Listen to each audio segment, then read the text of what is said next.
साथियों, ये तो रही केंद्र की भाजपा सरकार। अब यहाँ पे राज्य की भाजपा सरकार भी कुछ कम नहीं।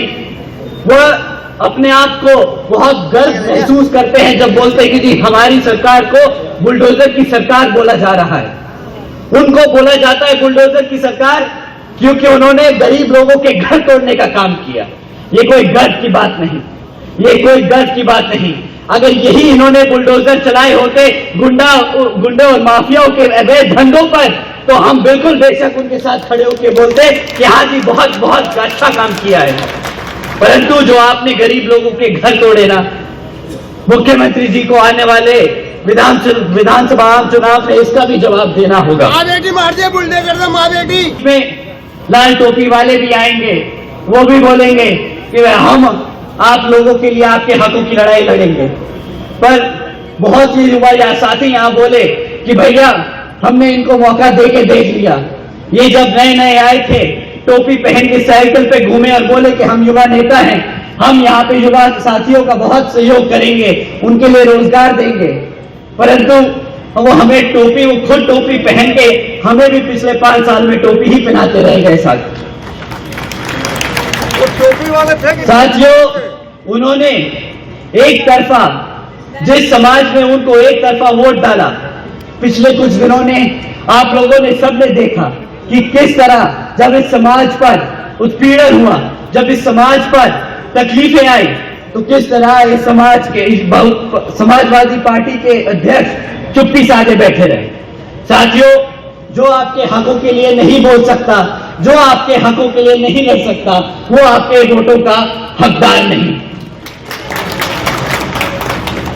जैसा कि मैंने आपसे शुरुआत में कहा था कि बहन जी ने हमसे कहा है कि आप जनता के बीच में जाइए और हमारे काम के बारे में बताइए, ताकि हमारा वोटर, हमारे समर्थक, हमारे लोग वही आगे जाके समाज में आगे सबको बता सके।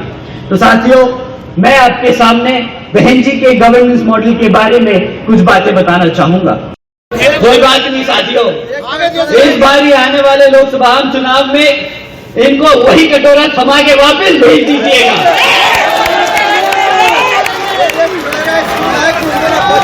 साथियों, इन्होंने आप लोगों को मुफ्त में राशन देने की स्कीम चलाई। आप जानते हैं कि इस मुफ्त राशन की लागत क्या पड़ रही है आप सब पे। साथियों, 2 लाख करोड़ रुपए ये सरकारी का पैसा, ये सरकार का पैसा मुफ्त राशन बांटने में लगा रहे हैं। साथियों, और मुफ्त राशन मिलता ही कितना है? 500 रुपया, 1000 रुपया महीना। आप लोगों को साल में 6000 रुपए का राशन देते हैं, ज्यादा से ज्यादा 12000 रुपए का राशन दे लेंगे। परंतु आपसे छीनते क्या है भाई? क्लास 4 और 5 की अगर नौकरी भी लग जाए तो 15 से 20 हजार रुपए महीने की नौकरी लगती है। साल का आपको 2.5 लाख रुपया कमाने को मिलता है। ये 12000 रुपए देके आपसे 2.5 लाख रुपए का चूना लगाते हैं। पढ़ेंगे नहीं तो वो कैसे अपने पैरों पर खड़े हो पाएंगे? जब उनके पास नौकरी नहीं होगी तो कैसे वो घर में आप लोगों के पास वापस मुड़कर आप लोगों की मदद कर पाएंगे? ना नौकरी होगी, ना रिजर्वेशन होगा। साथियों, भाजपा का हमेशा से वादा रहा था कि भाई हम हर साल 2 करोड़ नौकरियां देंगे। अब 2024 में ना नौकरी की बात होती है, ना तरक्की की बात होती है, ना रोजगार की बात होती है, ना सुरक्षा की बात होती है, तो सिर्फ मंदिर, मस्जिद और धर्म की। ना धर्म ने कभी किसी का पेट भरा है, ना कभी भर पाएगा।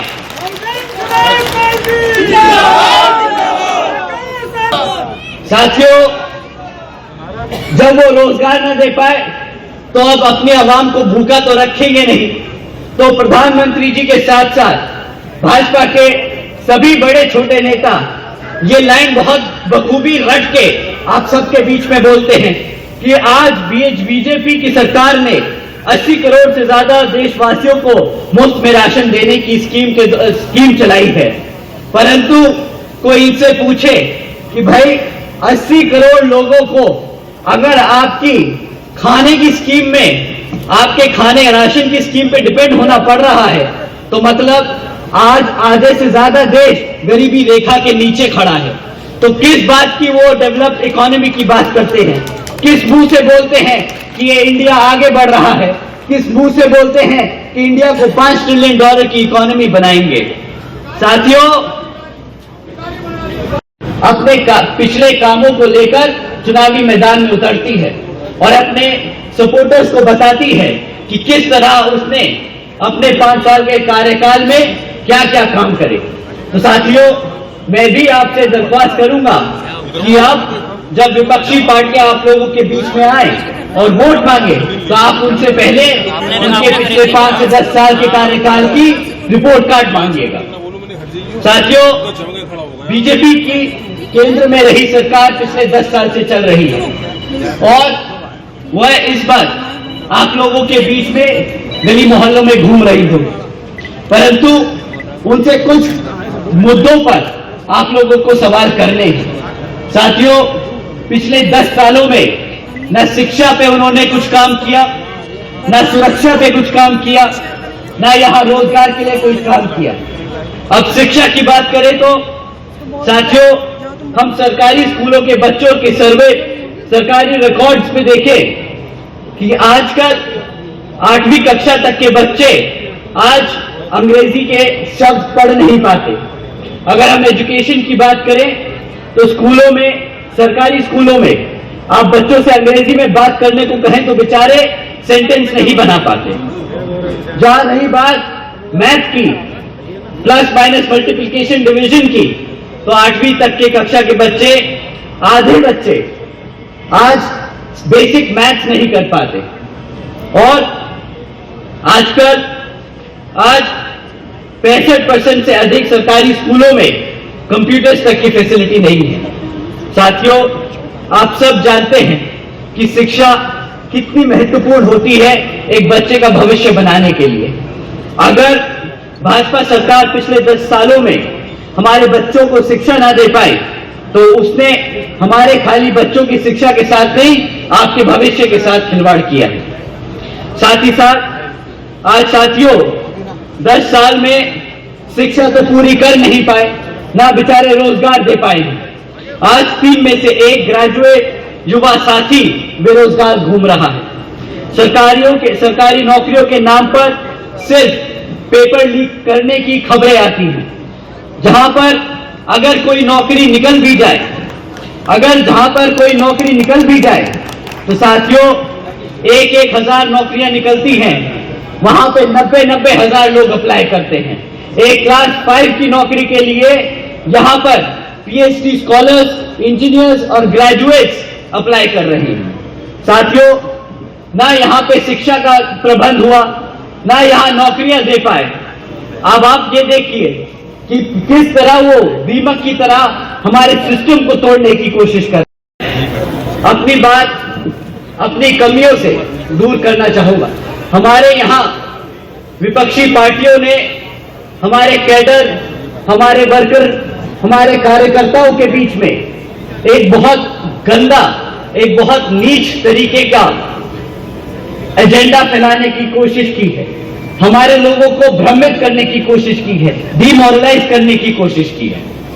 वो बोलते हैं कि भाई हाथी पिछले कुछ सालों से आगे बढ़ नहीं पा रहा है क्योंकि वो किताबों के बोझ में दबा है। परंतु साथियों, ये सरासर झूठ है। और ये अभी रिसेंटली इलेक्टोरल बॉन्ड्स के बारे में जो खबर आई है उससे साबित होता है। आप लोग सब इलेक्टोरल बॉन्ड्स के बारे में जानते हैं साथियों, जानते हैं कि नहीं जानते? तो आप लोग ये भी जानते होंगे कि पिछले 6 सालों में इन इलेक्टोरल बॉन्ड्स के द्वारा 25 राजनीतिक दलों को 16,500 करोड़ रुपए मिले हैं। जानते हैं ना साथियों? परंतु इन 25 राजनीतिक दलों में एक पार्टी का नाम नहीं था। आप जानते हैं कौन सी पार्टी है जिसको, जब आप ये सब बखूबी जानते हैं कि बीएसपी ने आज तक एक भी रुपया किसी पूंजीवादी या कंपनी से पैसा नहीं लिया है, तो कैसे बोल सकते हैं कि हाथी पे किताबों का बोझ है? हाथी पे किताबों का बोझ नहीं, वो अपना कार्यकर्ता उस किताब को अपना कर्तव्य समझता है ताकि वो अपने मूवमेंट को आगे चला सके। जानते हैं ना आप सब साथियों कि बीएसपी ना कभी किसी पूंजीबाजी के पैसों से लेके अपना इलेक्शन लड़ती है और ना ही आगे कभी लड़ेगी। तो साथियों, जैसा कि आप सब जानते हैं कि ये जो लोग बोलते हैं कि बीएसपी कार्यकर्ताओं पे बोझ डालती है, ऐसा कुछ नहीं। बीएसपी अपने लोगों के तन मन और धन से श्रद्धा से चलती है।